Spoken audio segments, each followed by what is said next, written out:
کھا کھا کے بولے گا چادر سندل گاجر اور صاحب امام باڑا اور اکھاڑا اور تعزیہ کرے گا ڈھوئے گا تاکہ جاہل کسی تعزیہ امام باڑا اکھاڑا میں لگا رہے گا.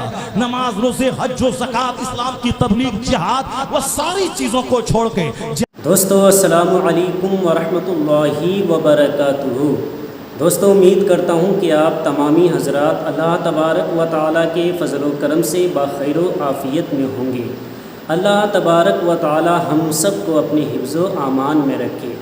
دوستو ماہ محرم شریف کا مہینہ شروع ہونے والا ہے. محرم شریف میں کیا کرنا چاہیے اور کیا نہیں کرنا چاہیے، آپ حضرات اس ویڈیو میں بنے رہے. آپ حضرات اس ویڈیو کو مکمل دیکھیے. آئیے جانتے ہیں قرآن و حدیث کی روشنی میں مفتی شہریار رضا صاحب سے. کھا کھا کے بولے گا چادر سندل گاجر اور صاحب امام باڑا اور اکھاڑا اور تعزیہ کرے گا ڈھوئے گا تاکہ جاہل کسی تعزیہ امام باڑا اکھاڑا میں لگا رہے گا. نماز روزے حج و زکات اسلام کی تبلیغ جہاد وہ ساری چیزوں کو چھوڑ کے جہاد میں تو جان جائے گی، تبلیغ میں تو وقت جائے گا، نماز میں ٹائم لگے گا، زکات میں مال لگے گا، اور وہ سب کام کو چھوڑ کر کے اب آدمی لگا ہوا ہے صاحب اکھاڑا میں لگا ہوا ہے، صاحب فرضی امام باڑی میں لگا ہوا ہے، وہ تعزیہ داری میں لگا ہوا ہے. جس طرح مشرک اپنے ہاتھ سے کوئی پتلا بناتا ہے، اس کے نام پہ چندہ کرتا ہے، شراب افیم چرس پیتا ہے، ناچتا گاتا ہے، اور پھر لے جا کے پانی میں دھکیل دیتا ہے. اسی طرح سے ہمارے لچے لفنگے بچے اپنے ہاتھ سے کچھ تصویر بنانا دل ہے تو فنا ہے تو چیلا ہے، پھر اس کے نام پہ چندہ کرنا، افیم چرس تاری شراب پینا، پھر اسے گھمانا، اس عورتوں سے پیسہ وصول کرنا، بچانا، پھر لے جا کے فرضی کربلا میں دفن کر دینا. اس کو بنایا ہے، اس کو دفن کر دینا. کافروں سے جو تیرا کام میل کھاتا ہے، یہ کافر تیرے رمضان کے روزے سے خوش نہیں ہوتا، نماز سے خوش نہیں ہوتا، زکات سے خوش نہیں ہوتا، حج سے خوش نہیں ہوتا، یہ محرم سے کیوں خوش ہوتا ہے؟ چونکہ یہ تیرا کام ان کے کام سے میل کھاتا ہے کہ ہم جو ناچتے گاتے ہیں تو بھی ناچتا گاتا ہے، یا دونوں کام میل کھاتا ہے، اسی لیے وہ محرم سے خوش ہوتا ہے، اکھاڑا سے خوش ہوتا ہے، امام فرضی امام باڑے سے خوش ہوتا ہے.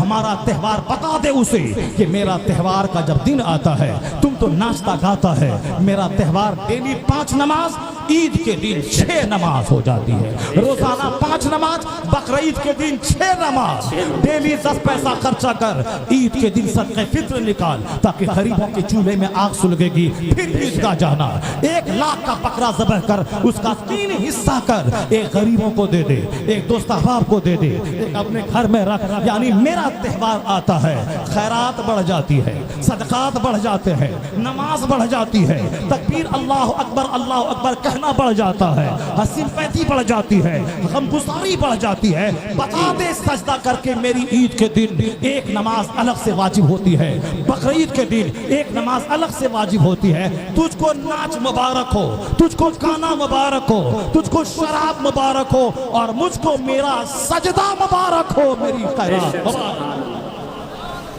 مسلمانوں کو یہ بتانا چاہیے اس تمام خرافات و واہیات، جو نماز نہیں پڑھے گا وہ اکھاڑا کے پیچھے پاگل ہوگا، جو روزہ نہیں رکھے گا، زکات نہیں نکالے گا، قرآن نہیں پڑھے گا، وہ چادر گاگر سندر کے پیچھے پاگل رہے گا. اللہ کے ولیوں کے مزار پہ جانے کا مطلب یہی ہے، وہاں سے جا کے ان کی اسپرٹ لینا، ان کا حوصلہ لینا.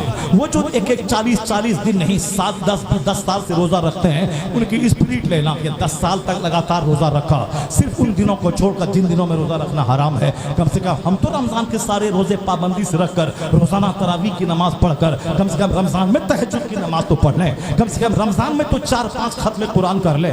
وہ تو روزہ ہر 3 دن پہ ختم قرآن کرتا تھا، کم سے کم میں تو رمضان میں 5 ختم قرآن کر لو. نہیں، ہم نے صرف ایک رسمن ایک تراویح کی، تب وہ بھی رسمی طور پر کہ حافظ جانے حافظ غلط پڑھے کہ کیا پڑھے، وہ حافظ جانے ہم باہر میں گپ کریں گے، وہ رکوع میں چلا جائے میں چلا جاؤں. یعنی مسجدوں رمضان کی روحانیت سب کو برباد کر دیا. اب پیر کے نام پہ جنگ ہے، چادر کے نام پہ جنگ ہے، جلوس کے نام پہ جنگ ہے. جو قرآن نہیں پڑھے گا اسے تو فرضی کہانی پڑھنی پڑے گی، جو نبی کی حدیث نہیں پڑھے گا اسے تو دوسروں کی زندگی پڑھنی پڑے گی. جو دین کا کام کرے گا اللہ اس کا نام اونچا کرتا ہے، جو دین اللہ کے دین کی مدد کرے گا اس کا نام اونچا ہوگا.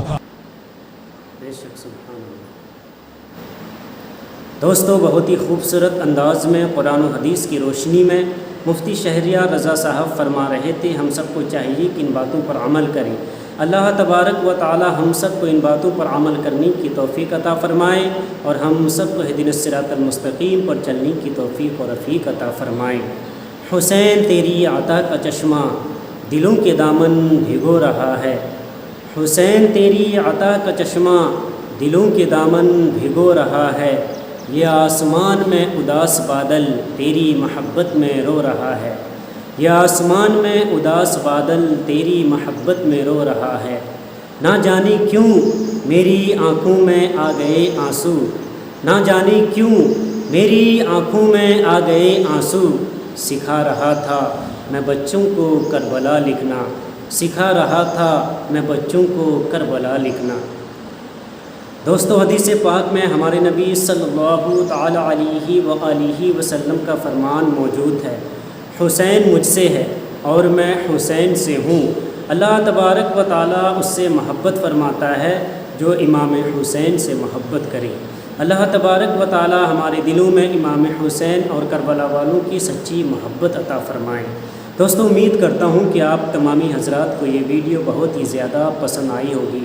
دوستو روزانہ علماء کرام کے بیانات کو سننے کے لیے، نئے نئے کلام سننے کے لیے، نعت مصطفیٰ صلی اللہ تعالی علیہ وآلہ وسلم سننے کے لیے، دینی مسائل کو جاننے کے لیے دوستو آپ ہمارے یوٹیوب چینل احمدی آفیشیل کو لازمی سبسکرائب کر لیجئے۔ دوستو ملتے ہیں ایک اور نئی ویڈیو کے ساتھ، جب تک اپنا اور اپنے گھر والوں کا خیال رکھیں۔ خدا حافظ۔ السلام علیکم ورحمۃ اللہ وبرکاتہ۔